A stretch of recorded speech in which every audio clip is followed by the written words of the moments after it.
opportunitajiet, karriri u sostenibilità. Dawn huma t-tliet prinċipji li fuqhom huma mibnija l-erba' pilastri li jsawru l-Istrateġija tal-Films 2030.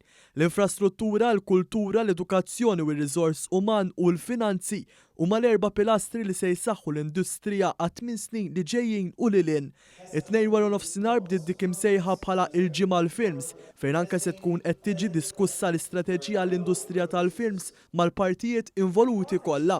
Il-Ministru responsabbli mill-industrija tal-films, Clayton Bartolo, tena l-importanza ta' aktar taħriġ għal persuni li qed jaspiraw li jaħdmu f'din l-industrija li qed tħalli l-flus fl-ekonomija anke waqt pandemija. Dan huwa wieħed mill-aktar aspetti importanti għall-industrija li xiridu naraw li jkollna crews u jkollna wkoll producers u kif ukoll persuni oħrajn f'din l-industrija illi jkunu trenjati u jkollhom livell għoli tal-edukazzjoni sabiex iservu kemm l-industrija lokali, l-industrija indiġena li se nkun qed nagħtuha importanza speċjali din l-istrateġija tagħna iżda wkoll nies illi jkunu kapaċi jagħmlu x-xogħol meħtieġ lil producers barranin illi jażlu lil pajjiżna biex jaħdmu il-films fihom. Min-naħa tiegħu il-Kummissarju għall-Films Johan Grek spjega li permezz ta' diskussjoni miftuħa l kulħadd se tingħata stampa ta' fejn l-industrija tal-films tinsab illum u fejn trid tmur. Bħala Kummissjoni u bħala Gvern qed ħankomplu nagħtu l-backing kollu neċessarju biex il-local producers tagħna u t-talent lokali